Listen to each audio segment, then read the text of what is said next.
I found the GPS tracker wedged behind the rear axle of my Lexus GX on a sticky Thursday morning in June. My mechanic, Subscribe. old Tommy Chen, who's been keeping my vehicles running since I bought my first Camry back in 2015, held it out to me with this look in his eyes, half pity, half respect. The device was small, black, military grade. The kind that costs real money and sticks to metal like it's been welded there. I didn't cry. I didn't scream. I just stood there in Tommy's garage in Scottsdale, Arizona, breathing in the smell of motor oil and desert heat, and felt something cold and sharp crystallize in my chest. It was clarity. Pure, undiluted clarity. Marcus, my husband of 6 years, the man who told me last month he was between opportunities but still managed to lease a BMW M4 he couldn't afford to gas up. The man whose credit card got declined at Mastro's Steakhouse 2 weeks ago while I was picking up the $340 tab. Again, everything clicked into place.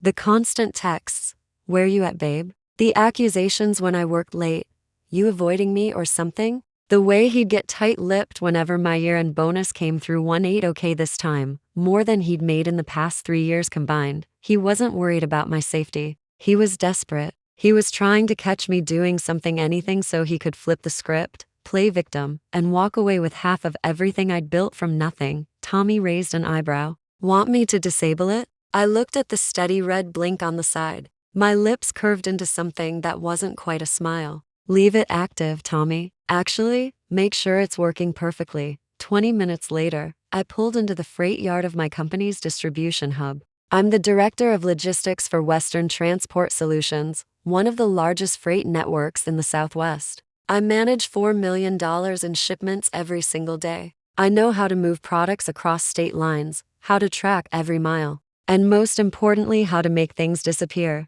The yard was humming with activity, 18-wheelers idling, drivers checking manifests, forklifts beeping their backup warnings. I spotted Unit 809, a refrigerated hauler getting ready to roll. The driver, a seasoned guy named Big Pete, was doing his final walk-around inspection. I waited until he climbed into the cab to check his mirrors. Then I moved fast. I walked to the back of that massive rig and pressed the GPS tracker firmly against the undercarriage of the trailer. The magnet locked on with a solid thunk. I knew that truck's route by heart. I'd planned it myself. Phoenix to Salt Lake City, then straight through to Calgary, Alberta. Non-stop haul, temperature-controlled cargo, high-end beef heading to Canadian steakhouses. Crossing the border in approximately 36 hours. Safe travels, Marcus, I whispered as the air brakes released and 40 tons of steel and frozen meat rolled toward the exit gate. I took an Uber Black home. Cost me $85 with tip, but it was worth every penny to sell the performance.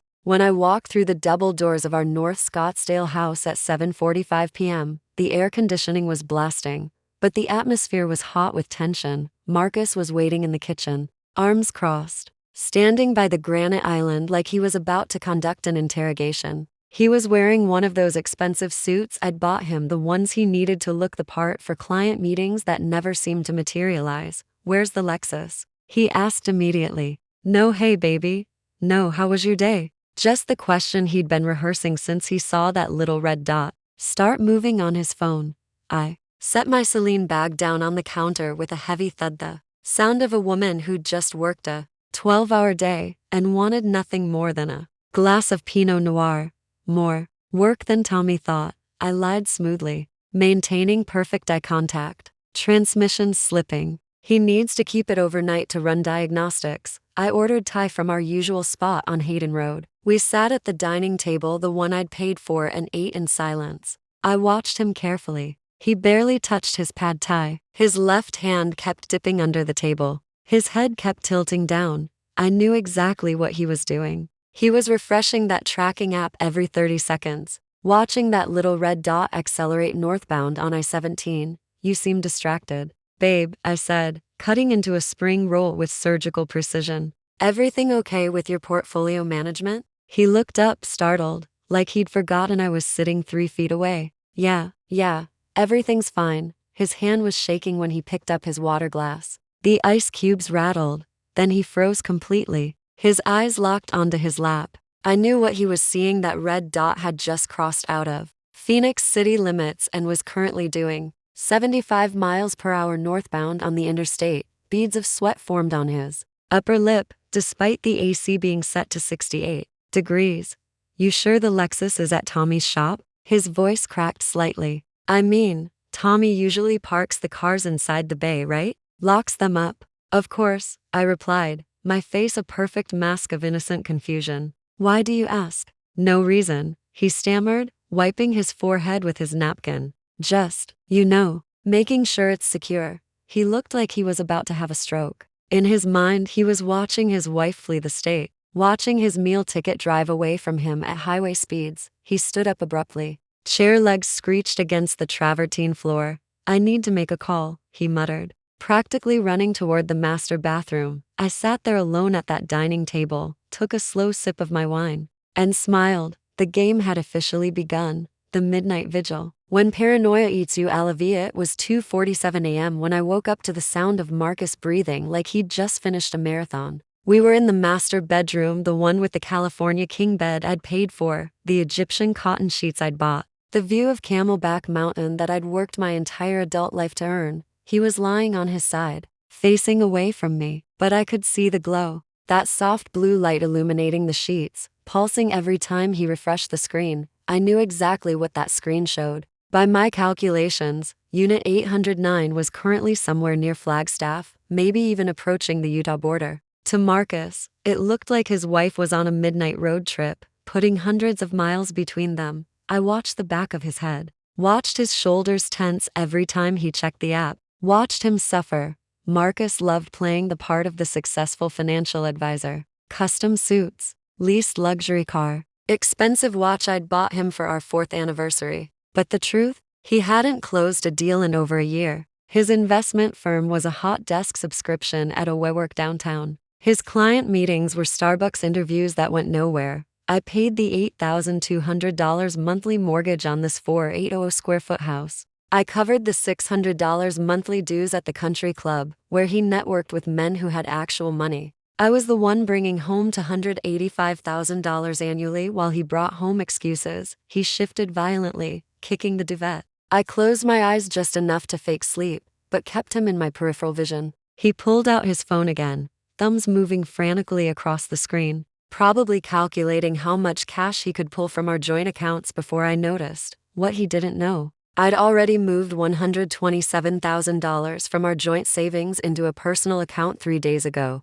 Left him just enough to cover his Spotify premium and his Netflix subscription. He was terrified. Not because he loved me, but because without me, he was nothing. Without my income, the BMW went back to the dealership. Without my credit, the country club membership got canceled. Without my salary, everyone would finally see him for what he really was, a fraud in an expensive suit. I watched him suffer for another 20 minutes. Watched him check that app maybe 40 times. Each time, that little red dot moved farther north. Each time, his breathing got more ragged. Finally, he couldn't take it anymore. He threw the covers off, sat up on the edge of the bed, and put his head in his hands. He looked like a man whose entire world was collapsing in real time. He stood up, grabbed his robe, the cashmere one I'd bought him last Christmas, and bolted toward the bathroom. I waited exactly 30 seconds. Then I reached into my nightstand drawer and pulled out the receiver for a Nanit Pro baby monitor.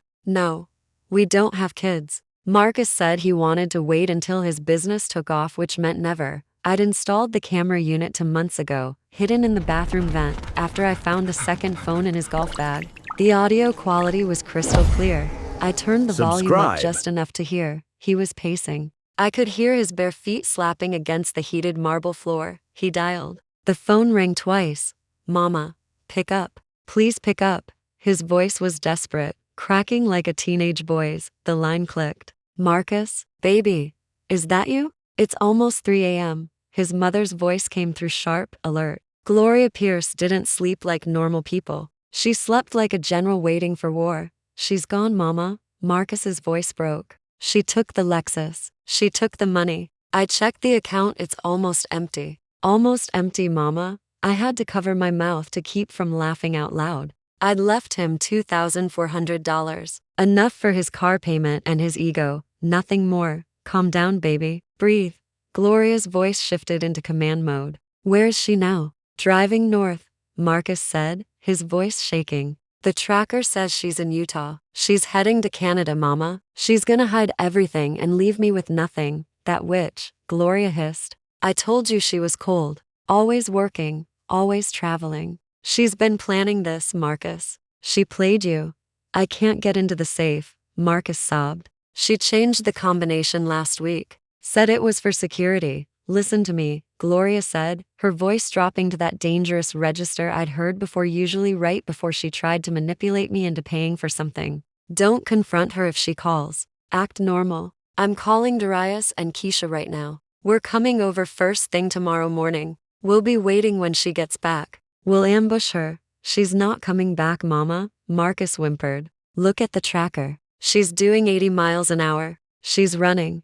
She won't get away with this, Gloria promised. Go wash your face. Pull yourself together. We'll handle this tomorrow. The line went dead. I turned off the monitor, slid it back into my drawer under my silk nightgowns, and smiled into my pillow. A family ambush. Perfect. That saved me the trouble of sending invitations. I rolled over and closed my eyes. I needed my rest. Tomorrow was going to be a very big day. The ambush when they think they've got you. Carnarity was sitting at the kitchen island at 9:15 a.m. on a Friday morning, wearing my vintage jade silk robe, sipping a double espresso from my Breville machine. Sunlight poured through the floor-to-ceiling windows, illuminating the custom cabinets, the marble countertops. The life I'd built with my own hands and my own hard work, according to the tracking app on Marcus's phone. I was currently somewhere near the Canadian border, probably going through customs with a fake passport and a suitcase full of cash. In reality, I was enjoying the quiet before the chaos. I'd seen them pull up on the security cameras 5 minutes ago. 3 cars. Gloria's white Cadillac Escalade leading the charge, followed by Darius's beat-up Honda Accord and Keisha's leased Range Rover. The front door didn't just open, it exploded inward. The sound echoed through the house like a battering ram. Search the bedroom. Marcus's voice cracked with hysteria. Find the passports. Check the safe, Darius.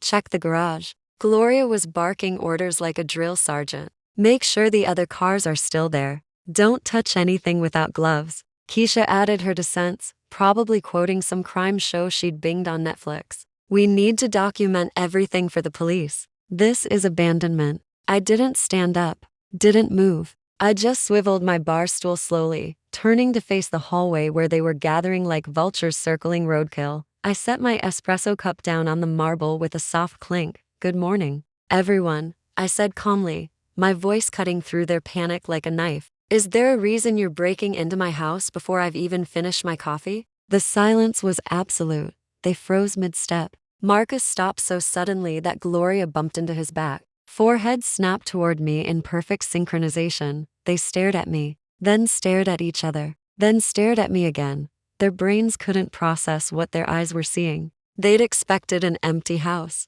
expected a fleeing wife, expected jewelry boxes left open and closets cleaned out. Instead, they found me looking fresh as morning dew and completely unbothered. Marcus looked at his phone, then at me, then back at his phone. His eyes were bulging out of his skull, but, he stammered, holding up the screen like it was evidence in a courtroom. The tracker says, it says you're in Canada. His voice dropped to a whisper. It says you're at the border crossing. The room was so quiet I could hear the hum of the Sub-Zero refrigerator. Marcus looked like a man watching reality split in half. He kept looking at his phone, then at me, then at his phone. His thumb swiped down frantically, refreshing the app over and over. You're in Montana, he whispered, his voice shaking. The app says you're in Montana. You're crossing the border. You're moving at 65 miles an hour. I raised one perfectly arched eyebrow and took another sip of my espresso. Montana? I repeated, letting confusion color my voice.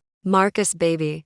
Have you been drinking again? I've been sitting here reading the Wall Street Journal for the last hour. Montana's a 2-day drive from Phoenix. Unless I learned to teleport last night, I think you might be hallucinating. No, Marcus shouted, his face turning purple. He moved toward me, holding his phone out like it was a weapon. I tracked it. The GPS says you're gone. You took the car. You took the money. You're running away. The words hung in the air. I tracked it. The admission landed like a bomb. Even Darius, who usually needed a few minutes to process anything more complicated than a TikTok video, looked up from his phone. Keisha let out a small gasp. Gloria's eyes narrowed, darting between her son and me, trying to calculate who was winning this particular battle. I set my cup down slowly, deliberately.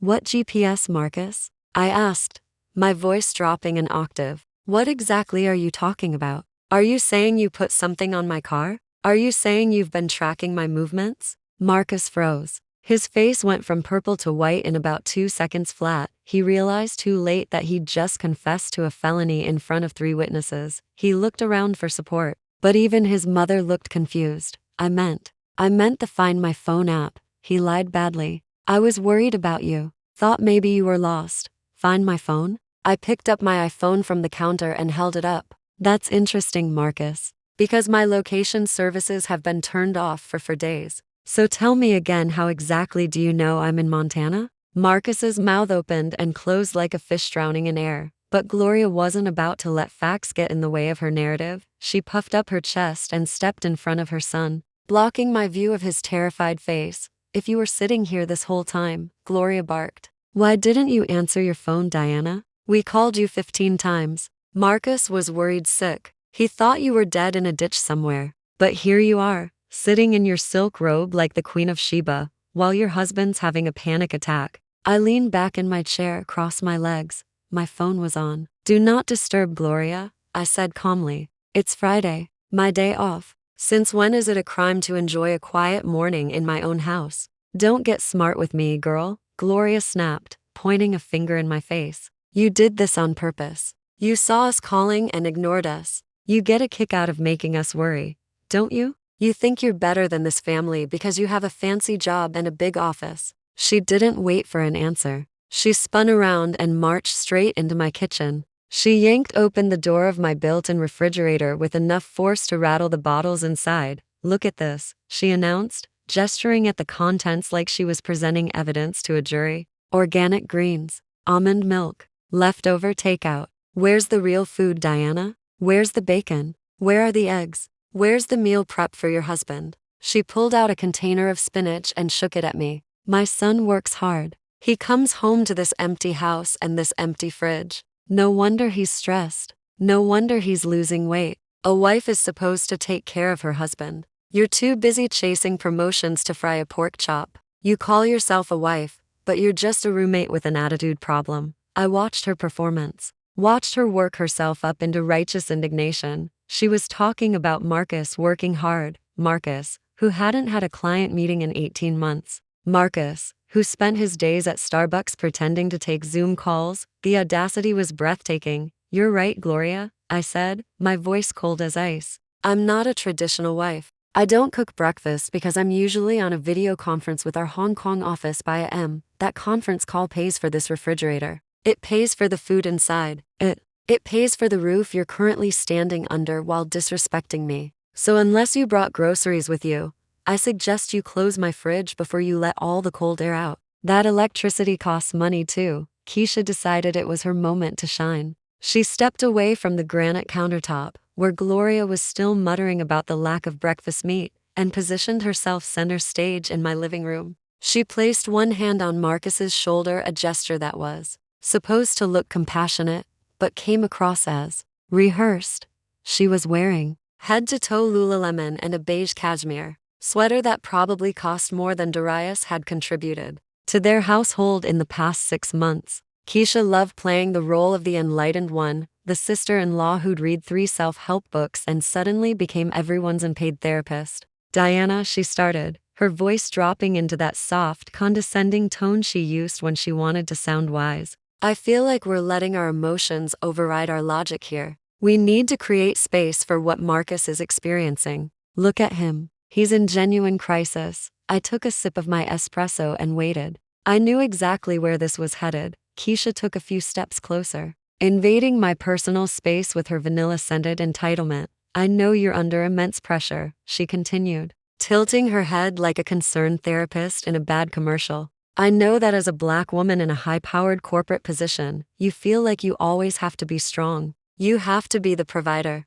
You have to be invulnerable. I've read about the strong Black woman trope. Diana, I understand it's a heavy burden, and I validate your struggle. She paused, waiting for me to thank her for her performative allyship. when I didn't respond. She sighed dramatically, but Diana, she pressed on. That doesn't give you the right to dismiss Marcus's reality. He showed us the tracker data. He showed us the map. He's terrified that his wife is leaving him, and instead of offering reassurance, you're sitting here drinking espresso and acting like he's delusional. That's textbook gaslighting, Diana. You're manipulating his perception of reality to make him doubt his own sanity. It's abusive, and frankly, I expected better from you. The silence was heavy. Marcus looked up from his hands, hope flickering in his bloodshot eyes. Gloria nodded in agreement, arms crossed over her chest. They thought Keisha had checkmated me. They thought that by throwing around therapy buzzwords and pretending to understand my experience as a black woman, she'd backed me into a corner. I set my espresso cup down with a deliberate click, stood up slowly, smoothed out my jade silk robe. I looked Keisha up and down, taking in her performative concern and her complete lack of self-awareness. Keisha, I said, my voice, steady and razor sharp, I'm going to give you some advice that will save you a lot of embarrassment in the future. Don't use psychology terms you learned from Instagram infographics to lecture me in my own house. You're not a therapist. You're a woman who's currently living rent-free in my guest house because your husband refuses to get a job. Keisha's mouth fell open. Her face flushed pink. You want to talk about reality? I continued, taking a step toward her. The reality is that your brother-in-law put a tracking device on my vehicle without my knowledge or consent. That's stalking, Keisha. In Arizona, that's a Class 5 felony. Not a cry for help. Not a trauma response. A felony. I let that sink in. So before you accuse me of gaslighting, maybe ask yourself why you're so eager to defend a man who commits crimes against his wife instead of the woman who literally pays your electricity bill. Keisha sputtered, trying to form a rebuttal. I cut her off. And one more thing, don't ever try to explain my blackness to me again. You've read some articles. Congratulations. I live this every single day. We are not the same. Now, please step off my Persian rug. You're tracking dirt on it. The breaking point when the GPS doesn't lie. Marcus didn't care that Keisha had just been verbally dismantled. He didn't care that his mother was still standing in my kitchen, fuming. His entire universe had collapsed down to the 6-inch screen, trembling in his hands. A notification banner slid down from the top of his iPhone display. Geofence alert. Subject has crossed international boundary United States to Canada. He stared at the words, blinked hard, rubbed his eyes, looked again. The little red dot on his tracking app was no longer moving along a Montana highway. It was stationary at the border crossing at Sweetgrass, Montana, right at the Canadian Customs checkpoint, according to the satellite technology he'd paid $400 to install. His wife was currently handing her passport to a Border Patrol agent. He slowly lifted his head. His eyes locked onto me. I was still standing near the kitchen island, jade silk robe shimmering in the morning sunlight, perfectly manicured nails wrapped around my espresso cup. I raised the cup to my lips, took a slow, deliberate sip. Never broke eye contact. His Adam's apple bobbed as he swallowed nothing but dry air. You're at the border, he whispered, his voice barely audible. You're at the Canadian border. I just got the alert. I'm looking right at it. I smiled over the rim of my cup. That's fascinating, Marcus. The morning commute must have been terrible. He shook his head violently, backing up until he hit the wall. A framed photo of us from Sedona rattled. No, this isn't possible, he said, his voice rising. I'm looking at you, but the phone says you're gone. How are you doing? He looked from the phone to me, back to the phone, back to me. His eyes were wild with genuine terror. He wasn't looking at me like a husband looks at a wife anymore. He was looking at me like I was something supernatural, something that defied the laws of physics. You hacked it, he shouted, pointing a shaking finger at me. You hacked the satellites. You're spoofing the GPS signal. I knew you were good with computers, but I didn't know you were this good. Who are you working with? Is this some kind of government tech? I laughed, a low, genuine sound that made him flinch. Marcus, you give me way too much credit. I manage supply chains. I don't hack military satellites. Maybe your little toy is broken. Or maybe I paused, let the suggestion hang in the air. Maybe you're finally losing your mind. No, he screamed, sliding along the wall, putting more distance between us. You're doing this to me. You're messing with my head. You're a witch. That's what you are. He was spiraling completely. Logic had evacuated the building. He was genuinely terrified of me, convinced I had supernatural powers or access to technology beyond his comprehension. For a man who needed control, who needed to be the smartest person in the room, this was his worst nightmare. He didn't know who I was anymore. He didn't know what I was capable of, and that uncertainty was eating him alive. The brothers play when desperation meets delusion. Darius watched his older brother cower against the wall like a frightened animal. He took a bite of an apple he'd grabbed from my fruit bowl and chewed loudly, processing the chaos at his usual glacial pace. But Darius had priorities. And right now, with Marcus incapacitated and Gloria distracted, he saw an opening. He shuffled toward me, his limited attention span already shifting from the GPS mystery to his own empty wallet. "Yo, Diana," he said, his voice scratchy and casual. "Look, I know things are weird right now. Marcus is buggin'. Mom's mad about breakfast meat, whatever. But we need to talk business real quick." I turned my attention from my terrified husband to his younger brother. Darius was 30 years old, but dressed like he was 17, oversized hoodie, designer sneakers that cost more than his car insurance, jeans hanging low enough to be disrespectful. He'd never held a job longer than 4 months. He claimed he was an entrepreneur. I called him a professional mooch. "What business, Darius?" I asked, setting down my empty espresso cup. He leaned in close, his breath smelling like stale weed and a nern confidence. "It's that nth project I told you about last month," he said, lowering his voice like he was sharing insider information. "The coin's about to explode, Diana. I'm talking 10x returns, maybe 20x, but the investment window closes at noon today. I need that $8,000 we talked about." I stared at him. The sheer audacity was almost impressive. His brother was having a psychological breakdown in the corner. His wife was recovering from public humiliation on my Persian rug. And here was Darius, asking me for $8,000 to invest in digital monkey pictures. "Just write the check and we'll bounce," he pressed, flashing a grin that probably worked on his mother. "I'll pay you back triple next month. I promise." I laughed. It was a genuine laugh, bubbling up from the pure absurdity of it all. "You want me to write you a check? Right now?" "Yeah.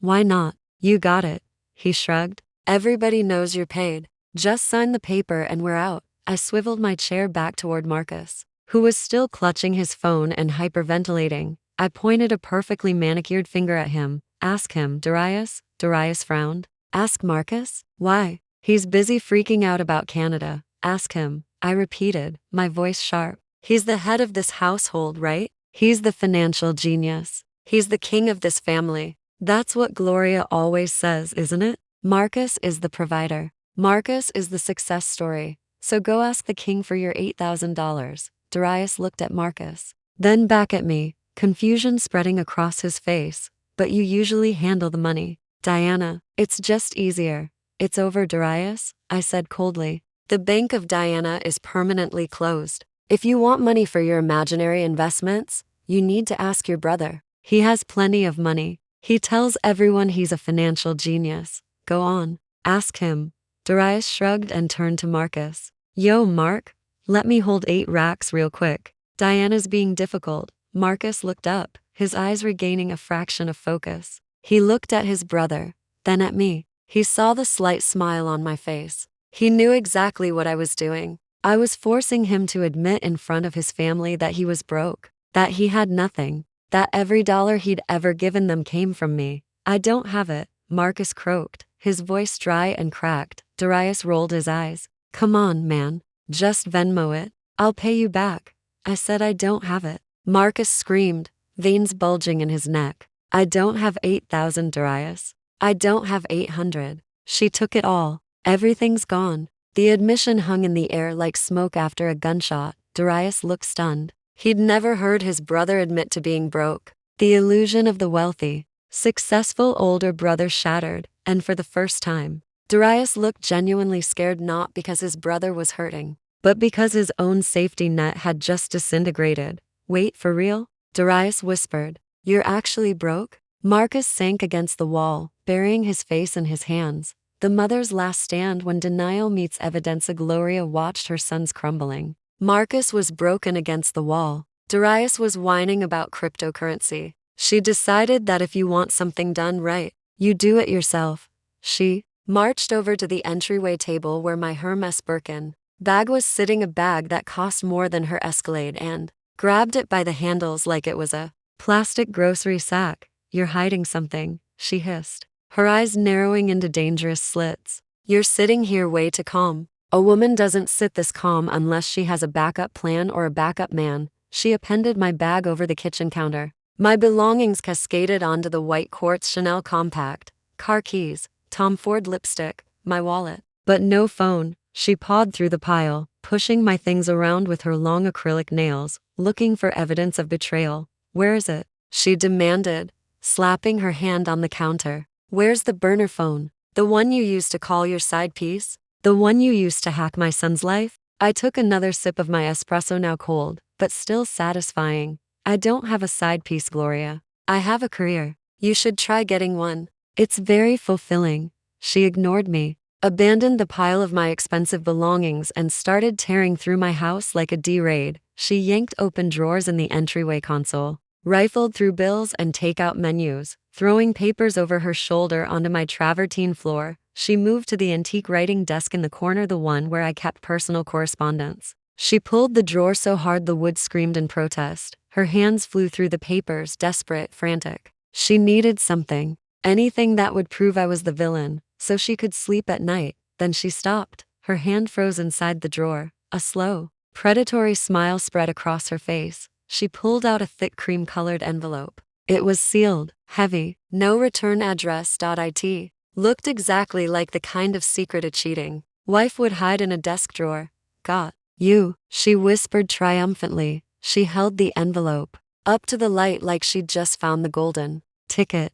"Look at this, Marcus," she shouted. "Look at this, Keisha." Hidden in her desk. No return address. Sealed, shut. This is it. This is the love letter. This is the escape plan. This is where she keeps the plane tickets. Marcus looked up from his corner, hope flickering in his dead eyes. Keisha leaned forward, hungry for drama. Darius stopped chewing his apple. The room held its breath. Gloria ran her finger under the envelope flap, ready to tear it open and expose my sins to the world. She thought she'd won. She thought she was holding my destruction in her hands. The envelope, when the hunter becomes the hunted. Gloria tore open the envelope with her teeth, too eager to use a letter opener. She was convinced she was about to find a love letter from my secret boyfriend, maybe plane tickets to Paris. Definitely something incriminating enough to destroy me. She pulled out the tri-folded paper with theatrical flair. "Aha," she shouted, waving the paper in the air like a battle flag. I told you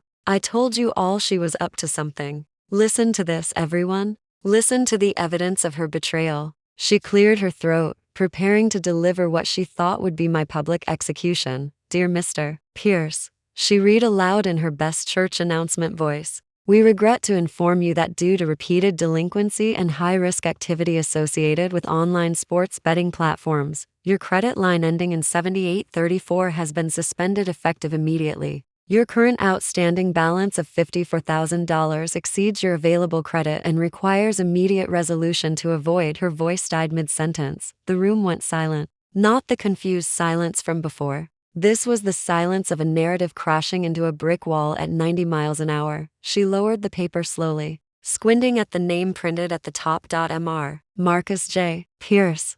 Not Mrs. Pierce, not Diana. Marcus. She turned her head slowly toward her son, like a horror movie character realizing the call was coming from inside the house. Marcus was no longer cowering. He was standing upright now, but he looked like he was about to vomit. His face had gone from pale to green. Keisha leaned over and snatched the paper from Gloria's hand. She read it quickly, her eyes scanning the devastating details. "Online sports betting?" she whispered. "Casino apps? Marcus, this says you owe $54,000 to DraftKings and FanDuel." All eyes turned to Marcus, the king, the provider, the financial genius. He was cornered, trapped. The evidence was literally in his mother's hands. He looked at Gloria, who was staring at him with a mixture of confusion and betrayal. He looked at Keisha, who looked disgusted. Subscribe. He looked at Darius, who just looked disappointed that there was no money for him. Then he looked at me. He saw the slight smile on my lips, the knowing look in my eyes. He realized I'd planted that envelope there. I'd saved it specifically for this moment. "It's a lie," Marcus screamed, lunging forward to grab the paper from Keisha. She forged it, just like she hacked the GPS. Diana did this. She stole my identity. She opened these accounts in my name. He was sweating profusely now, spit flying from his mouth as he desperately tried to spin the narrative. Look at all the expensive stuff in this house, he shouted, gesturing wildly. Look at her bags. Look at her shoes. She spends money like it's water and puts the debt on me. She's trying to ruin my credit so I can't leave her. He turned to his mother, grabbing her shoulders. Mama, you know me. You know I don't gamble. I invest. Sometimes investments go down. But this, he pointed at the letter. This is identity theft. She's framing me because she's guilty. She's the one running to Canada, remember? She needs a distraction. Gloria looked at the letter, then at her son. Her brain was working overtime, trying to reconcile the golden child with the gambling addict standing in front of her. She wanted to believe him. She needed to believe him. She turned back to me, her eyes blazing with renewed hatred. How low can you go, Diana? She hissed. Stealing your husband's identity? Ruining his name just to cover your tracks? You're a criminal. I laughed. It was a cold, dry sound that made everyone flinch. You really believe that, Gloria? I asked, standing up from my bar stool. You think I need to steal his identity to buy a handbag? I make more in 1 month than he's made in his entire life. But if you want to believe his fairy tales, go ahead. I walked toward them slowly, my silk robe flowing behind me. Just remember who pays the mortgage on this house you're standing in. And ask yourself why your financial genius son needs to borrow $8,000 from his unemployed younger brother. Marcus looked like he was about to explode. He pointed a shaking finger at me. You shut up, he screamed. You're trying to turn my family against me. It won't work. They know who I am. Do they, Marcus? I asked, tilting my head. Do they really? Or do they only know the version of you that I bankrolled? Before Marcus could respond, a soft chime cut through the tension. My iPad Pro, sitting on the coffee table, lit up with a notification banner. New message from Coleman Investigations. Subject evidence package complete. Ready for review. I walked over calmly and picked up the tablet. The cool aluminum felt grounding in my hands. I unlocked it with Face ID and opened the file. It was all there. High-resolution photographs, audio recordings, timestamps, GPS data, bank statements. A complete dossier of betrayal so thorough it could have been used as evidence in federal court. Marcus stopped shouting. He saw me looking at the screen. He saw the small, satisfied smile on my face. What is that? He demanded, his voice shaking. What are you looking at? I didn't answer. I walked over to the 85-inch Samsung television mounted above the fireplace, the one Marcus insisted we needed for Super Bowl parties. He never hosted. I tapped the screen mirroring option on my iPad. A loading wheel appeared on the massive black screen. The room fell silent.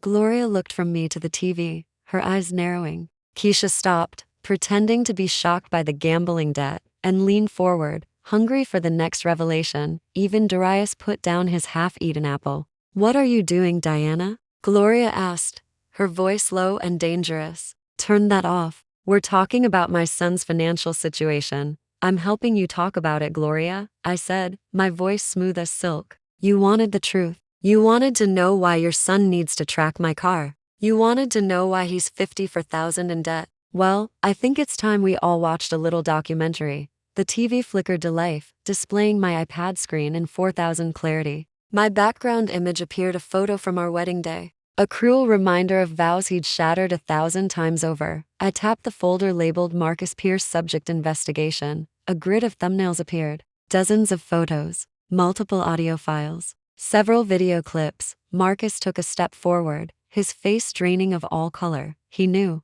Deep down, he knew what was in that folder. No, he whispered. Don't do this, Diana. Please. I looked him dead in the eye. My finger hovered over the first video file. You wanted to know where I was going, Marcus. You wanted to track me. Well, let's see where you've been going while I was at work. Paying your bills. I tapped the screen. The video player opened on the 85-inch screen, filling my living room with damning evidence in crystal clear resolution. These weren't grainy security camera feeds. These were professional-grade photographs taken through the floor-to-ceiling windows of my own dining room by a private investigator who knew exactly what he was doing. The timestamp in the corner read, October 18th, 8:42 p.m. Just 2 weeks ago, I'd been in Denver closing a $6 million logistics contract with a pharmaceutical company. Marcus had told me he was working late at his office, preparing a presentation for a potential client. The image showed Marcus sitting at the head of our dining table, the one I'd paid for with my bonus check. He was laughing, his head thrown back in a way I hadn't seen in years. Across from him sat a woman. She looked young, maybe 23, 24, long box braids, sitting in a dress that screamed Fashion Nova. But that wasn't what made the room gasp. It was what they were doing. They were eating a candlelit dinner on my Wedgwood china, drinking my wine, a 2015 Caymus Cabernet I'd been saving for our anniversary. Keisha let out a sharp gasp and slapped her hand over her mouth. Her eyes darted from the screen to Marcus and back again. Gloria, however, refused to accept what her eyes were showing her. She marched up to the television, squinting at the pixels like she could find evidence of CGI. "This is fake," she shouted, pointing a shaking finger at the screen. "You made this on a computer. I saw a report about this on the news, that artificial intelligence, deepfakes. You took my son's face and stuck it on some actor's body. You're framing him, Diana. You're a liar." I swiped to the next photo without a word. This one was closer. The woman was feeding Marcus a strawberry. He was wearing his favorite navy blue robe, the one with his initials monogrammed on the chest pocket, the one I'd given him for Christmas. There was a distinctive coffee stain on the lapel from 3 months ago that I'd been meaning to take to the dry cleaner. "Look closer, Gloria," I said, my voice cutting through her denial. "Look at the robe. Did I use AI to generate the coffee stain too? Look at the wine bottle. That's a 2015 Caymus. It has a specific scratch on the label from when I accidentally scraped it against the wine rack. I was saving it for our anniversary." I paused, letting that sink in. "He opened it for a girl who probably thinks Chardonnay is a type of perfume." Keisha stared at Marcus with a mixture of horror and disgust. "You brought her here?" she whispered. "You brought another woman into Diana's home? Into her bed?" "Shut up, Keisha," Gloria snapped, spinning around. "Don't let her manipulate you. Technology can do anything these days. My Marcus is a man of faith. He's a devoted husband. He would never bring a stranger into his marital home. This is a setup." I swiped again. The next photo silenced even Gloria. It showed the girl taking a selfie in the foyer mirror. On her wrist, catching the light from the chandelier, was a diamond tennis bracelet. My diamond tennis bracelet, the one that had mysteriously disappeared 2 months ago. The one Marcus swore the cleaning lady must have stolen. The one he'd threatened to call the police about, nearly getting poor Mrs. Hernandez arrested. "Is that a deep fake too, Gloria?" I asked, my voice sharp as broken glass. "Or did the cleaning lady lend my jewelry to your son's girlfriend for a photo shoot?" I turned to Marcus, who looked like his soul was leaving his body. "Tell me, Marcus, did you give her my bracelet? Or did she just help herself while she was playing house in my life?" Marcus opened his mouth, but no sound came out. He looked like a fish dying on a dock. The room was heavy with the stench of his guilt. Keisha looked like she wanted to scrub her eyeballs with bleach. Darius was actually scrolling through his phone, probably Googling how much diamond tennis bracelets cost. And Gloria was still muttering about deep fakes and conspiracies, but her voice had lost its conviction. The evidence was overwhelming. The king had been exposed. The provider had been revealed as a fraud. The logistics of betrayal when you realize it was all calculated. I walked over to the TV and paused the slideshow on the image of my bracelet glittering on another woman's wrist. "You know what the funniest part is?" I said, my voice low and conversational. "I almost believed you, Marcus. When I found that tracker, part of me thought maybe you were just jealous. Maybe you were just insecure. Maybe you were a worried husband who loved his wife too much." I laughed, a short, bitter sound, but then I got the full report from Coleman Investigations, and I realized something. You weren't jealous. You weren't worried. You were logistical. I tapped the screen again. A new document appeared, a digital calendar synced with GPS data from my car over the past 6 months, every time I left Phoenix for a business trip. A corresponding entry appeared on Marcus's personal Google Calendar, not marked as date night or personal time. They were marked as client consultation or portfolio review. "You put that tracker on my car, not because you cared where I was going," I said, walking closer to him. "You put it there so you'd know exactly when the coast was clear." You needed to know the precise moment I crossed the city limits so you could call her. You needed to know when I was 30 minutes away so you could get her out and hide the evidence. I gestured at the screen, where the calendar showed a clear pattern, his meetings perfectly aligned with my out-of-town trips. You turned my travel schedule into your booty call planner. Marcus looked up, his eyes red and wet. It wasn't like that, he croaked. I was lonely. You're always gone, always working.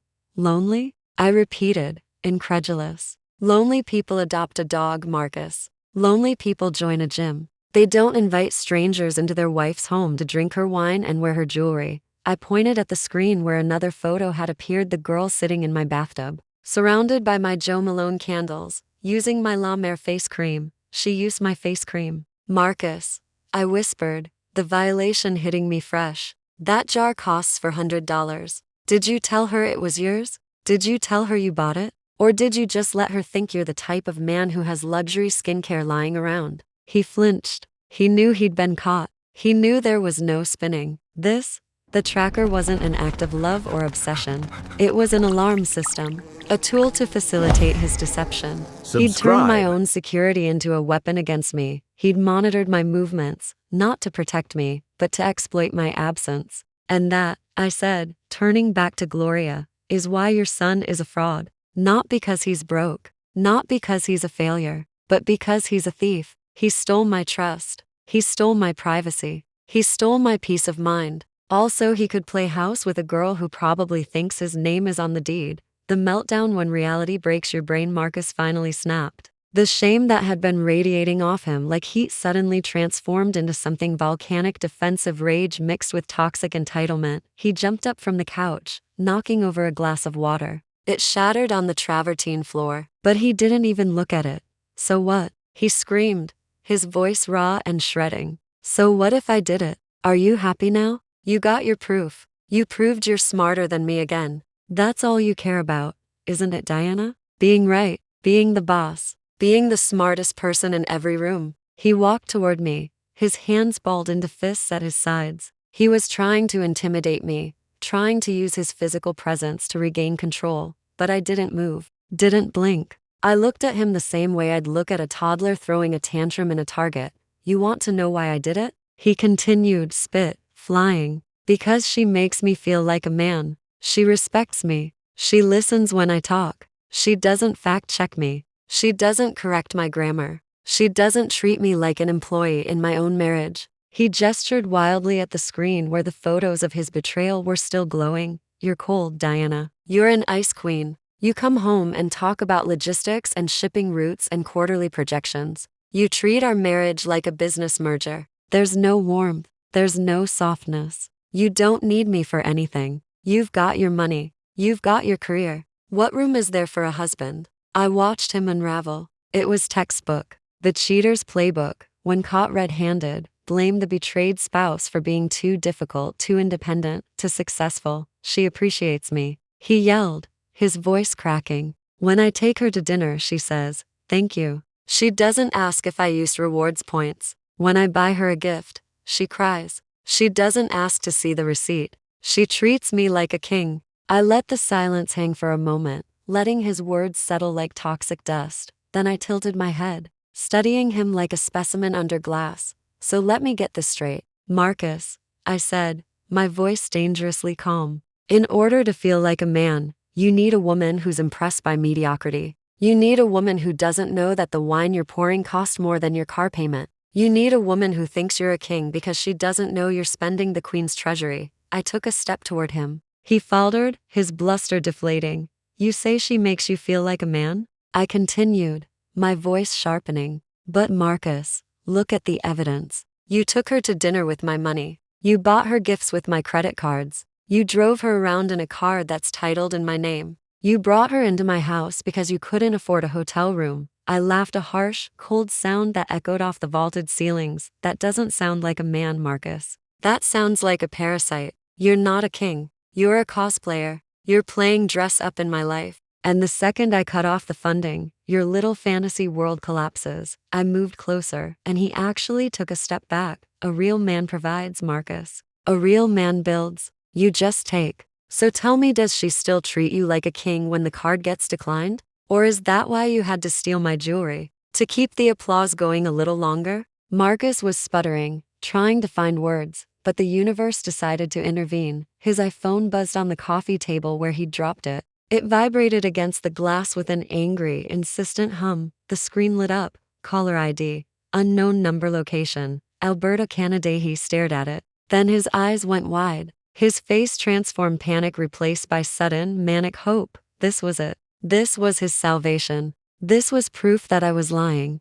You see? He shouted, grabbing the phone and holding it up like evidence. It's her. It's Diana. She's calling from Canada. She's trying to trick us. She probably hired a voice actress or something. He was losing his grip on reality completely. The cognitive dissonance had fractured his mind. He genuinely believed that the woman standing 3 feet in front of him was some kind of hologram. And the real Diana was calling him from Alberta. He jabbed the speaker button and held the phone out like he was presenting the Holy Grail. Hello? He yelled into the receiver. Diana, is that you? Admit it. You're in Canada. Tell them. Tell my mother you're in Canada. There was a moment of static. Then the sound of wind, lots of wind, and the deep, powerful rumble of a diesel engine. Hello? A voice boomed through the speaker. But it wasn't my voice. It was a deep, gravelly male voice, with a thick French-Canadian accent. Is this Mr. Marcus Pierce? Marcus froze. His triumph evaporated like water on hot asphalt. Who is this? He squeaked. Where's my wife? Listen, buddy, the voice continued, shouting over the roar of the engine. I don't know your wife. I'm Jean-Claude. I drive a Peterbilt 389 long hauler. I'm currently about 15 kilometers outside Calgary, hauling 28,000 kilos of Alberta beef. Marcus's mouth opened, but no sound came out. Gloria looked confused. Keisha looked like she was trying to do mental math. I stopped for fuel. Jean-Claude went on, his accent thick as maple syrup, and I found this little black box stuck to my trailer. Magnetic thing. Real strong magnet, eh? It's got a label on the back, property of Marcus Pierce. If found, call this number. The room went silent. The only sounds were the wind howling through the phone and the steady rumble of the 18-wheeler. So I'm calling you, Jean-Claude said. Why did you put a tracker on my truck? You with the RCMP? You tracking the beef? Because let me tell you, this beef is AA grade, completely legal. Marcus stared at the phone in his hand like it had turned into a live snake. No, he whispered. No, yes. Jean-Claude boomed cheerfully. I'm going to toss this thing now, okay? Unless you want to come to Calgary and pick it up. But bring a jacket, eh? It's -10 today. There was a sound of a window rolling down. Then a thunk. Then silence. The line went dead. Marcus stood there, holding the silent phone, his brain finally processing the truth. There was no glitch. There was no hack. There was no hologram. I had found his tracker. I had attached it to a refrigerated truck. And I had watched him chase a ghost across 3 states and an international border while I sat in our living room drinking coffee. I walked over to him and gently took the phone from his limp fingers. You see, Marcus, I said softly, you were right about one thing. Something did go to Canada, but it wasn't your wife.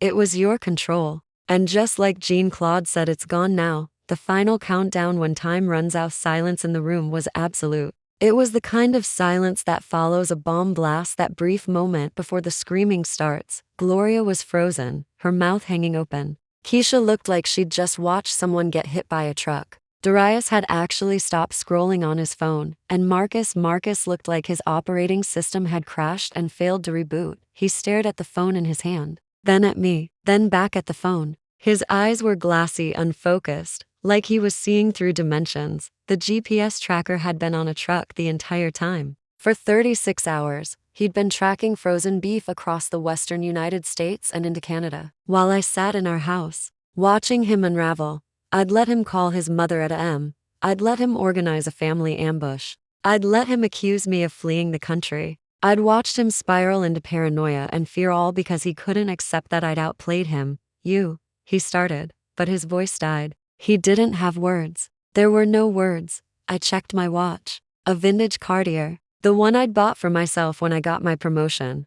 Well, this has been fun, I said, my voice crisp and businesslike, but I have somewhere to be. And more importantly, you have about 7 minutes before your ride arrives. What ride? Keisha asked, her voice high and shrill. Who's coming? I smiled. Not who, Keisha. What? And it's not a limousine. It's the consequences of your actions finally pulling into the driveway. The silence in that empty house was profound. It wasn't the comfortable silence of a home at rest, it was the hollow echo of a mausoleum. Commander Stone and his team had finished their sweep. Every door was locked. Every code was changed. Every window was secured. I stood in the center of what used to be my living room, surrounded by the ghosts of a life I'd deliberately destroyed. The furniture was still there, the cream leather sofa, the hand-knotted Persian rugs, the crystal chandelier that cost more than most people's cars. But it wasn't mine anymore. It belonged to the investment firm. It belonged to the bulldozers that would arrive next week. Commander Stone approached me with his tablet. Ma'am, we need your signature to confirm property transfer and security activation. I signed with a flourish. My handwriting looked confident, unbothered. Inside, I felt nothing. Not grief, not satisfaction. Just the cold clarity of a woman who'd finally cut out a tumor. The subjects are still on the curb, Stone reported, his voice professionally neutral. Do you require additional security for your departure? I looked out the window. They were still there, a pathetic tableau of displaced entitlement. Marcus was sitting on the concrete, his head in his hands. Gloria was on her phone, probably calling every family member she could think of, spinning a story about how I'd stolen her son's inheritance. Keisha was crying into Darius's shoulder while he stared blankly at his phone, probably checking his bank balance and realizing he had $17 to his name. That won't be necessary, I said. They're not dangerous. They're just obsolete. I walked out through the back entrance, the one that led to the 3-car garage.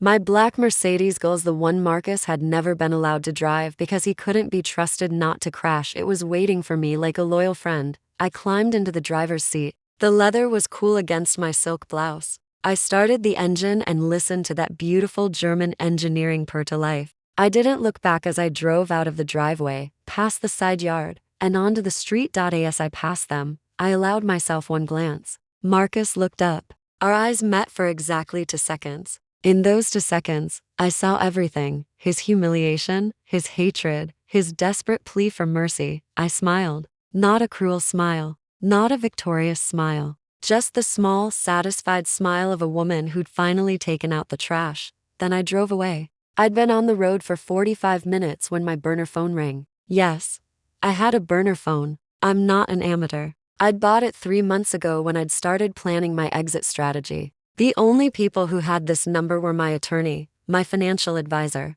and the private investigator. The screen showed an unknown number with a 400 for area code. Atlanta. I knew exactly who it was before I answered. I let it ring 4 times. Let them sweat. Then I tapped the answer button and put it on speaker. Jasmine Roth speaking, I said, my voice crisp and businesslike. Jazz. It was Marcus. His voice was hoarse, broken. He'd been crying. Jazz, please. Please talk to me. I merged onto I-85 North, heading toward the airport. You have 3 minutes, Marcus. Make them count. I need you to stop this, he said, his words tumbling over each other. The bank accounts, the house, the divorce papers, it's too much, Jazz. It's too fast. We need to slow down. We need to talk about this like adults. I laughed. It was a genuine laugh that came from somewhere deep in my chest. Adults? Marcus, adults don't put GPS trackers on their spouses' vehicles. Adults don't bring their mistresses into their wife's home. Adults don't gamble away $54,000 and then blame their wife for working too much. You lost the right to be treated like an adult the moment you started acting like a spoiled child. I made mistakes, he pleaded. I know I did. But you can't just erase 5 years of marriage in one day. That's not how this works. There are laws. There are procedures. You can't just kick me out of my own home and freeze all my money. That's illegal. That's financial abuse. I felt my grip tighten on the steering wheel. Financial abuse. The audacity was breathtaking. Your home? I repeated, my voice dropping to a dangerous register. Marcus, let me explain something to you very clearly. That was never your home. You didn't buy it. You didn't pay for it. Your name was never on the deed. You were a guest who overstayed his welcome and trashed the place. And as for financial abuse, I had to stop myself from shouting. I took a breath, composed myself. Marcus, I didn't freeze your money. I froze our joint accounts because you were draining them to fund your gambling addiction and your affair. I reported fraud because that's exactly what it was. You were stealing from me. The fact that you had access to my accounts doesn't mean that money was yours. It was always mine. I earned it. I deposited it. You just spent it. You're twisting everything, he said, his voice rising. You're making me sound like a criminal. I'm your husband. Husbands and wives share money. That's how marriage works. Not anymore, I said coldly. You're not my husband, Marcus. You're my defendant. There's a difference. There was a long silence on the other end. I could hear background noise, traffic, voices. He was still on that curb, still homeless, still broke. What do you want from me, Jazz? He finally asked, his voice small and defeated. What do I have to do to fix this? I exited the highway and followed the signs for Hartsfield-Jackson International Airport. The terminal buildings loomed in the distance, massive and impersonal. Nothing, I said simply. There's nothing to fix, Marcus. This isn't a negotiation. This is a conclusion. You made your choices. You tracked me. You cheated on me. You stole from me. And now you're experiencing the natural consequences of those choices. I don't want anything from you except for you to sign the divorce papers and disappear from my life. I can't afford a lawyer, he said, and I could hear the tears in his voice. You froze everything. I don't even have money for a motel room tonight. What am I supposed to do? Sleep in my car? I'm your husband, Jazz. Doesn't that mean anything to you? I pulled into the parking garage and found a spot near the elevator. I turned off the engine and sat there for a moment, looking at my reflection in the rearview mirror. I looked good, composed, strong, like a woman who'd finally found her spine. You're not my husband, Marcus, I said quietly. You're a man I used to know, a man who turned out to be someone I never actually knew at all. And as for what you're supposed to do, that's not my problem anymore. Figure it out. You're a financial genius, remember? You should be able to solve a simple logistical problem like finding a place to sleep. You're heartless, he spat, the victim mask finally slipping. You're a cold, heartless bitch. You planned this whole thing. You set me up. You wanted me to fail so you could destroy me. You probably never even loved me. You just wanted someone to control. There it was. The real Marcus. The entitled, narcissistic man-child who couldn't handle being held accountable for his own actions. Project Much. I asked, my voice dripping with disdain. I'm not the one who put a tracker on someone's car, Marcus. I'm not the one who brought a stranger into our marital bed. I'm not the one who stole money to gamble online. I didn't destroy you, Marcus. You destroyed yourself. I just stopped letting you use me as your human shield. I grabbed my purse from the passenger seat and got out of the car. The concrete echoed with the sharp click of my heels. Your 3 minutes are up, I said. Don't call this number again. All future communication goes through my attorney. You'll receive his contact information along with the formal divorce petition. Goodbye, Marcus. Wait, I ended the call. Then I powered off the burner phone, opened the back door of the Mercedes, and dropped the device into the trunk. I'd dispose of it properly later. Maybe I'd throw it into the Chattahoochee River on my way back from Paris. Or maybe I'd just leave it in the airport lost and found. Let some lucky person find it and wonder why there was only one contact saved. The mistake I almost married. I wheeled my luggage toward the elevator. Behind me, the Mercedes beeped twice as I locked it remotely. In a few days, a transport company would come pick it up and drive it to a secure storage facility until I decided what to do with it. Maybe I'd ship it to Paris. Maybe I'd sell it and buy something newer, something without any memories attached. As the elevator doors closed, I caught a glimpse of myself in the mirrored walls. I was smiling, a real smile,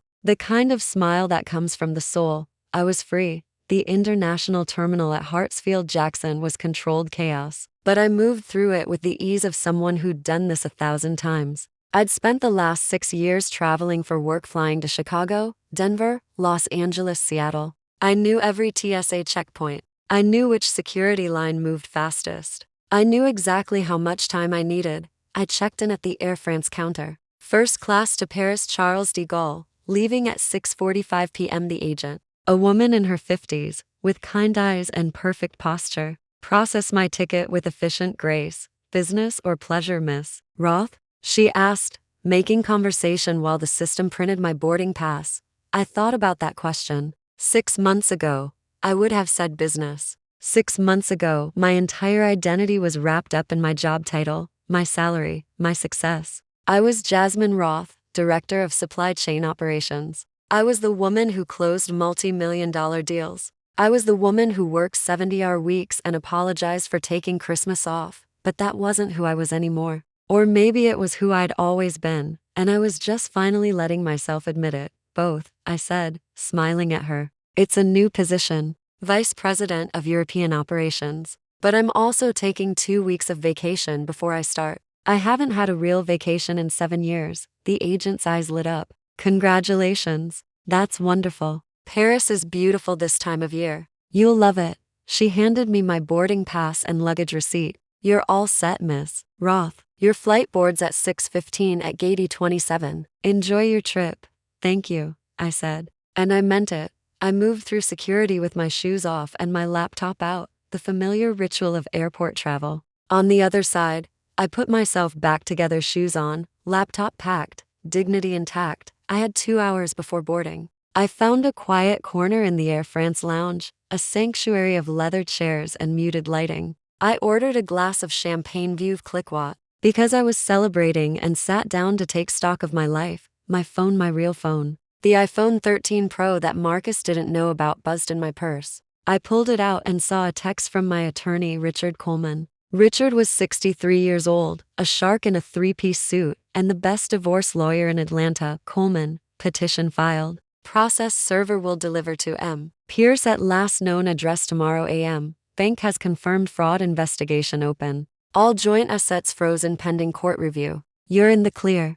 Have a safe flight. I read the message 3 times, letting it sink in. It was real. It was done. There was no going back now. I typed a response. Roth, thank you, Richard. Send the bill to my Paris address once I'm settled. And thank you for believing me. His response came immediately. Coleman, you paid me to represent you, not to believe you. But for what it's worth, I've been doing this for 40 years. You're one of the good ones. He's one of the idiots. Go live your life. I smiled and set the phone down. I picked up my champagne and took a slow, deliberate sip. The bubbles danced on my tongue. It tasted like freedom. Around me, the lounge hummed with the energy of people in transit. A businessman in a rumpled suit was arguing on his phone about a misconnection. A young couple was studying a map of Paris, planning their honeymoon with the optimism of people who hadn't yet learned that love wasn't enough. An elderly woman was reading a paperback novel, completely absorbed in someone else's story. I was just another traveler, just another person moving from one chapter of life to the next. And for the first time in 6 years, I wasn't dragging dead weight behind me. My phone buzzed again. This time it was a text from an unknown number. I almost deleted it. I'd had enough of Marcus's family for one lifetime, but curiosity got the better of me. Unknown. This is Sarah. I know you probably don't want to hear from me. I just wanted to say I'm sorry. I was wrong. About everything. You were never the problem. I see that now. I hope you find happiness wherever you're going. I stared at the message for a long moment. Sarah, the woman who'd lectured me about gaslighting while her brother-in-law was actively stalking me. The woman who'd lived in my guest house rent-free and had the audacity to judge my refrigerator contents. Part of me wanted to ignore it. Part of me wanted to respond with something cutting, something that would make her feel as small as she'd tried to make me feel. But that wasn't who I was. I wasn't cruel. I wasn't petty. I was just done. I typed a short response. Roth, I appreciate the apology, Sarah. I hope you and Darius figure things out. But please don't contact me again. I'm moving forward. And that means leaving the past behind. I blocked the number before she could respond. My champagne was getting warm. I finished it in 3 long swallows and signaled for another. The server, a young man with a French accent and impeccable manners, brought it over with a small plate of cheese and crackers. Compliments of the lounge, he said, with a slight bow. You look like you're celebrating. I am, I said, raising my glass to him. I'm celebrating my divorce. He didn't bat an eye. Congratulations, madam. To freedom, to freedom. I echoed. At 6:00 p.m. I gathered my things and made my way to Gate 27. The boarding area was already crowded with passengers, businessmen checking their phones, families wrangling children, solo travelers like me with their headphones on and their faces neutral. I found a seat near the window and watched the ground crew load luggage onto the plane. The Airbus A330 gleamed in the early evening light, massive and powerful. In 90 minutes, I'd be 30,000 feet above the Atlantic Ocean. In 9 hours, I'd be in Paris. My phone buzzed one last time. I almost ignored it. I'd said my goodbyes, cut my TIs, burned my bridges. But the name on the screen made me pause. My mother. Patricia Roth, the woman who'd raised me alone after my father walked out when I was 8. The woman who'd worked 3 jobs to put me through college. The woman who'd taught me that the only person you can truly rely on is yourself. I hadn't told her about Marcus. I hadn't told her about the tracker, the affair, the divorce. I'd been planning to call her from Paris, once I'd settled in, once I had the emotional bandwidth to explain everything. But apparently, news traveled fast. Mom, Keisha called me, told me everything. Are you okay, baby? I felt tears prick at the corners of my eyes. Real tears this time, not the cold fury that had sustained me all day. These were the tears of a daughter who'd been holding herself together by sheer force of will and was finally safe enough to fall apart. I called her. She answered on the first ring. Jazz, she said, her voice warm and familiar. Talk to me. And I did. For 20 minutes while passengers boarded around me, I told my mother everything. The tracker, the truck, the photos, the divorce papers, the house sale, the family ambush, all of it. She listened without interrupting. That was Patricia Roth's superpower. She knew when to speak and when to just hold space for someone else's pain. When I finished, there was a long silence. Then she spoke, and her voice was steady and fierce. You did the right thing, she said. Everything you did today, the planning, the execution, the way you protected yourself, that's what I raised you to do. I'm proud of you, Jazz. So proud. The tears came then, hot and fast. I wiped them away quickly, conscious of the other passengers around me. I feel like I failed, I admitted. I chose wrong. I married the wrong person. I wasted 6 years of my life on someone who never deserved me. No, my mother said firmly. You didn't fail. You learned. There's a difference. You learned what? You won't tolerate. You learned what you're capable of when someone pushes you too far. You learned that you're strong enough to walk away from a sunk cost. Those are expensive lessons, Jazz, but they're the ones that stick. I nodded, even though she couldn't see me. I'm scared, Mom. What if I can't do this? What if Paris is a mistake? What if I'm running away instead of moving forward? Then you'll figure it out, she said simply. You always do. And if Paris doesn't work out, you'll go somewhere else. You'll try something new. But Jazz, listen to me, you're not running away from anything. You're running toward everything. Toward the life you were supposed to have before Marcus made you small. Go be big again, baby. Go be the woman I raised. The boarding announcement crackled over the speakers. Ladies and gentlemen, we are now beginning priority boarding for Air France Flight 227 with service to Paris Charles de Gaulle. First class and business class passengers may now board. That's me, I said. I have to go. Go, my mother said. Call me when you land. And Jazz, yeah, don't look back. There's nothing there worth seeing. I smiled through my tears. I love you, Mom. I love you more. Now go catch that plane. The line went dead. I stood up, grabbed my carry-on, and joined the line of first-class passengers moving toward the gate. The agent scanned my boarding pass with a beep and a smile. Welcome aboard, Miss Roth. Enjoy your flight. I walked down the jetway, my heels clicking against the floor. At the door of the plane, a flight attendant greeted me with practiced warmth. Seat 2A, I said, handing her my boarding pass. Right this way, she said, leading me into the cabin. Seat 2A was a window seat in the second row. A pot of cream leather and personal space. I settled in, tucking my purse under the seat in front of me. The flight attendant brought me a glass of champagne without me asking. I accepted it with a grateful smile. As the rest of the passengers boarded, I pulled out my iPad and opened the Notes app. There was something I needed to write, something I needed to say to myself. Before I left this chapter of my life behind, dear Jazz, you survived. You survived a man who tried to control you by tracking your every move. You survived a family that treated you like an ATM instead of a person. You survived the humiliation of discovering that the life you'd built was built on lies. But more than that, you fought back. You didn't just survive. You strategized. You planned. You executed. You took everything he thought he had over you and turned it into evidence against him. You are not a victim. You are a victor. You are not broken. You are rebuilt. And when people ask you how you had the courage to walk away from your marriage, from your home, from 6 years of your life, tell them the truth. Tell them it wasn't courage. It was clarity. Tell them that sometimes the bravest thing you can do is admit you made a mistake and refuse to spend the rest of your life paying for it. Tell them that you loved yourself more than you loved being comfortable, and tell them that freedom is worth every single thing you had to sacrifice to get it. Go to Paris. Jazz, be the VP, be the boss, be the woman who takes conference calls at AM and closes million-dollar deals before lunch, but also be the woman who drinks wine on a Tuesday afternoon just because it tastes good. Be the woman who walks along the Seine without checking her phone. Be the woman who says yes to invitations and no to obligations. Be whole, be happy, be free, with love, yourself. I saved the note and closed the iPad. Outside my window, the ground crew was finishing their final checks. The sun was setting, painting the sky in shades of orange and pink and gold. The captain's voice came over the intercom, professional and reassuring. Ladies and gentlemen, this is Captain Moreau. Welcome aboard Air France Flight 227 with service to Paris Charles de Gaulle. We'll be in the air shortly. Flight attendants, please prepare for departure. The engines roared to life. The plane began to move, slowly at first, then faster. We taxied toward the runway,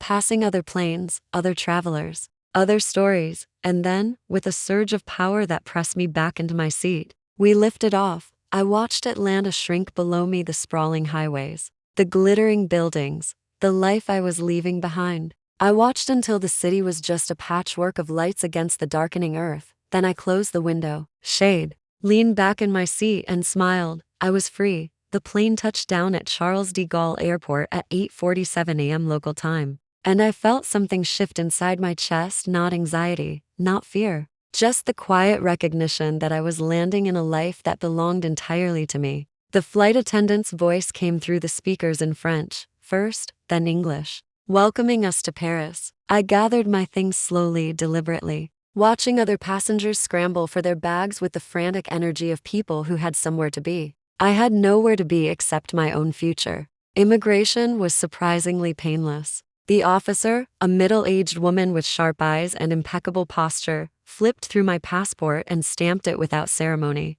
Bienvenue in France, Madame Roth, welcome to France. 2 words that felt like an exhale I'd been holding for 6 years. I collected my luggage from the carousel, 2 large suitcases containing everything I'd decided was worth keeping from my old life, which turned out to be surprisingly little. The company had arranged a car service, and the driver was waiting with a sign bearing my name. He was professional and quiet, which I appreciated. The last thing I needed was small talk. As we drove into the city, I watched Paris unfold outside the window like a film I'd seen before but never truly experienced. The architecture, the way the morning light hit the Seine, the cafes with their outdoor seating already filling with people who seemed to have mastered the art of existing without urgency. It was all so different from Atlanta, from Scottsdale, from the life I'd built and then deliberately demolished. My apartment was in the 7th arrondissement, a neighborhood that felt residential and elegant without being ostentatious.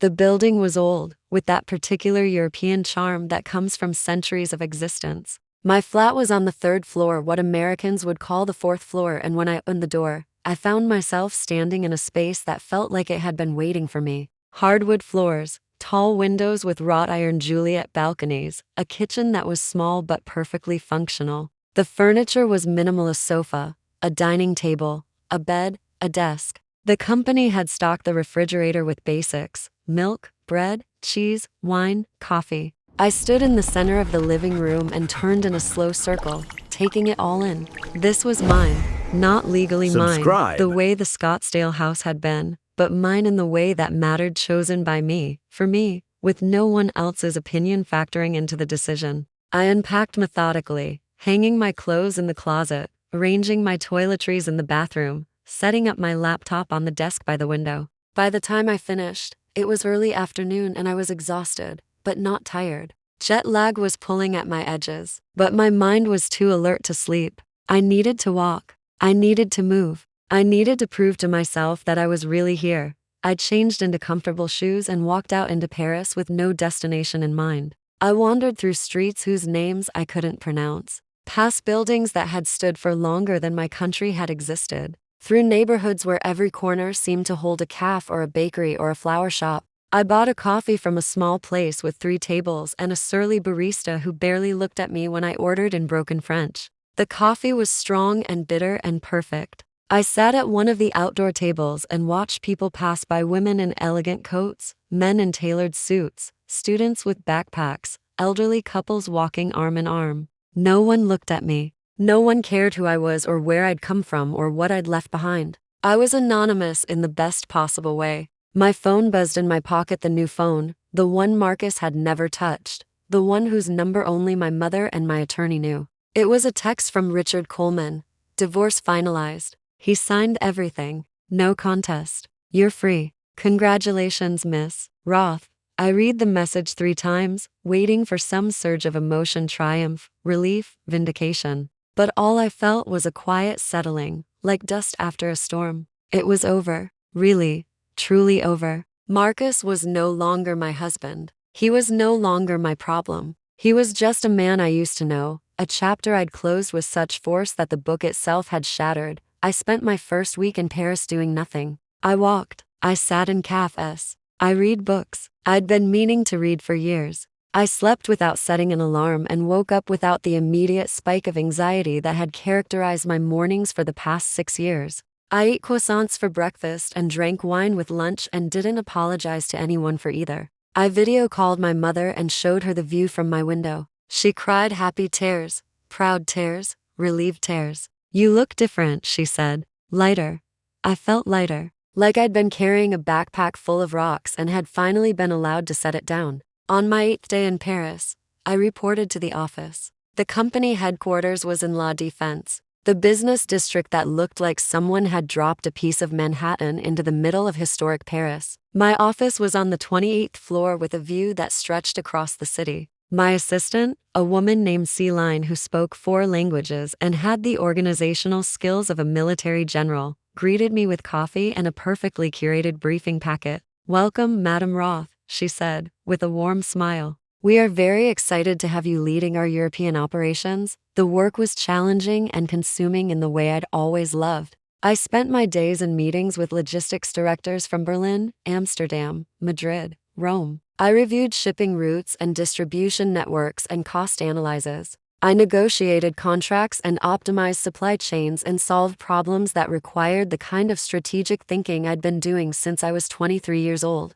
But the difference now, the crucial, life-altering difference, was that I was doing it for myself, not to prove anything to Marcus, not to justify my existence or earn my place at a table. Just because I was good at it and I enjoyed it, and it paid me well enough to live exactly the way I wanted to live. 3 weeks into my new life, Celine invited me to a dinner party. Just a small gathering, she said. Friends, wine, good food. You should come. You need to meet people who are not logistics directors. I almost said no. I was comfortable in my solitude, in my routine of work and walks and quiet evenings alone. But something made me accept. Maybe it was the way Celine asked genuinely, warmly, without the ulterior motive I'd learned to watch for in Keisha and Gloria and everyone in Marcus's orbit. Maybe it was the realization that I'd spent 6 years surrounded by people and still felt completely alone. Maybe it was time to try something different. The party was in the Marais, in an apartment with exposed brick and mismatched furniture and art on every available surface.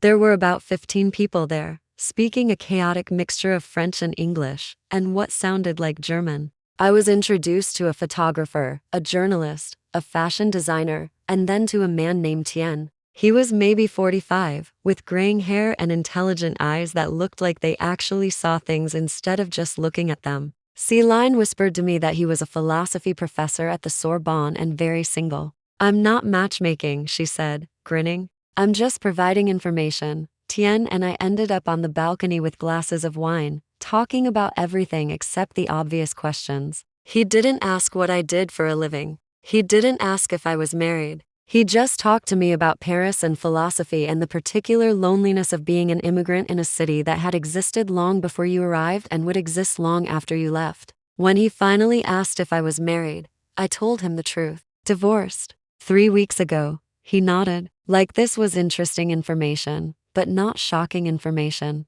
That explains something, he said. What? You have the look of someone who's still figuring out who they are without someone else's voice in their head. I saw Tien twice more over the next month, once for coffee, once for a walk along the Seine. We talked easily, laughed often, and when he kissed me goodnight after our third meeting, it felt natural and uncomplicated in a way that made me realize how complicated everything with Marcus had been from the very beginning. But I also knew I wasn't ready for anything serious. I told Tien this directly, and he simply nodded. I'm not asking you to be ready, he said. I'm just asking if you want to have dinner on Friday. I did. We became something that wasn't quite dating, but wasn't quite friendship, to people who enjoyed each other's company without needing to define it or defend it or explain it to anyone else. It was easy. It was light. It was exactly what I needed. Meanwhile, updates from my old life trickled in through Richard Coleman. Marcus had declared bankruptcy. The gambling debts, the lease payments on the BMW, the credit cards he'd maxed out trying to maintain his image, it had all caught up with him. He was living with Gloria in her one-bedroom apartment, and according to Richard's sources, it was not going well. Darius and Keisha had moved to Tampa to live with her parents. He was working at a warehouse. She was waiting tables. Gloria had tried to sue me for emotional distress and alienation of affection, but the case had been dismissed so quickly that the judge had apparently laughed. Each update felt like news from a country I used to live in but no longer recognized. These people, Marcus, Gloria, Darius, Keisha, had once been the center of my life, the axis around which everything rotated. And now they were just strangers making predictably bad decisions in a city I no longer lived in. 6 months into my Paris life, I stopped checking for updates. I stopped wondering what Marcus was doing or how he was surviving or whether he'd learned anything. I realized that I genuinely didn't care. Not in a bitter way, not in an angry way, just in the neutral, factual way you might not care about the weather in a city you'll never visit again.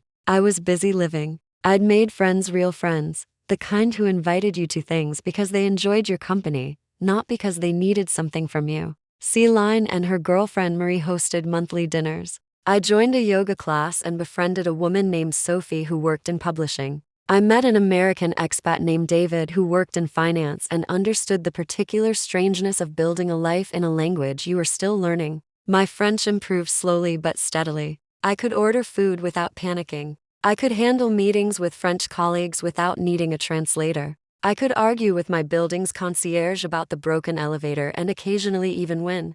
I was becoming fluent in a language I'd barely spoken 6 months ago. And it felt like a metaphor for everything else I was learning: to be fluent in my own life, in my own desires, in my own voice, that wasn't constantly second-guessing itself or apologizing for existing. At work, I was thriving. My team had reduced distribution costs by 18% in the first quarter. We'd opened new partnerships in 3 countries. The CEO called personally to congratulate me and mentioned a possible promotion to global operations within 2 years. I was good at my job. I'd always been good at my job, but now I was good at it, without the constant drain of coming home to someone who resented my success. One evening, about 8 months into my Paris life, I was sitting at my favorite cafe, the one 2 blocks from my apartment, with the surly barista who'd slowly warmed to me over months of regular visits, when my phone rang. Unknown number. Atlanta area code. I almost didn't answer, but curiosity won. Hello, Miss Roth? This is Tommy Chen, your old mechanic. I sat up straighter. Tommy, the man who'd handed me the GPS tracker, with pity and respect in his eyes. The man who'd seen me standing in his garage having my world crack open, and had simply asked what I wanted him to do. Tommy, I said, smiling. How are you? I'm retiring next month, he said, cleaning out my files. I found something I thought you should have. He texted me a photo. It was the GPS tracker, that small black device that had started everything. I kept it, Tommy said. Thought maybe you'd need it for evidence or something. Guess you didn't, seeing as you handled everything just fine without it. But I wanted you to know, in 40 years as a mechanic, I've seen a lot of things. I've seen people panic. I've seen people cry. I've seen people make bad decisions because they couldn't think straight. But I never saw anyone handle a bad situation as smartly as you did that day. You didn't fall apart. You didn't scream. You just out-hot him. That takes real strength, Miss Roth. I'm proud of you. I felt tears prick at my eyes, the good kind, the kind that comes from unexpected kindness. Thank you, Tommy. That means more than you know. You take care of yourself over there in Paris, he said. You earned it. After we hung up, I sat there looking at the photo of the tracker. That little black box that Marcus had bought to control me, to monitor me, to catch me doing something wrong. He'd thought it would give him power. Instead, it had given me clarity. It had been the final piece of evidence I needed to see him clearly, not as a struggling husband who loved me too much, but as a man who saw me as property to be managed, rather than a person to be loved. I am sitting in my apartment now, on a Sunday morning in Paris, drinking coffee and watching the light change over the rooftops. It has been 1 year since I found the GPS tracker. 1 year since I attached it to a refrigerated truck bound for Canada and watched my husband unravel in real time. 1 year since I systematically dismantled the life I'd built in Arizona and walked away with nothing but my dignity and my bank account. People ask me sometimes if I regret it, if I think I was too harsh, too calculated, too cold. They ask if I miss being married, if I'm lonely, if I'm happy. I tell them the truth. I have never been happier in my entire life. I am not lonely. I am alone, which is different. I am alone. The way a person is alone when they've finally stopped filling their life with people who make them feel lonely. I am alone. The way a person is alone when they've chosen solitude over dysfunction. I wake up every morning in an apartment that is mine. I drink coffee that I bought with money I earned. I go to a job where I am respected and valued. I come home to silence that feels like peace instead of absence. I see Tien when I want to see him, and I don't see him when I don't, and neither of us resents the other for it. I call my mother every Sunday and tell her about my week, and she tells me she's proud of me, and I believe her. I am building a life that fits me instead of trying to fit myself into a life that was always too small. Did I destroy Marcus? Yes, absolutely, without question or apology. He tracked me.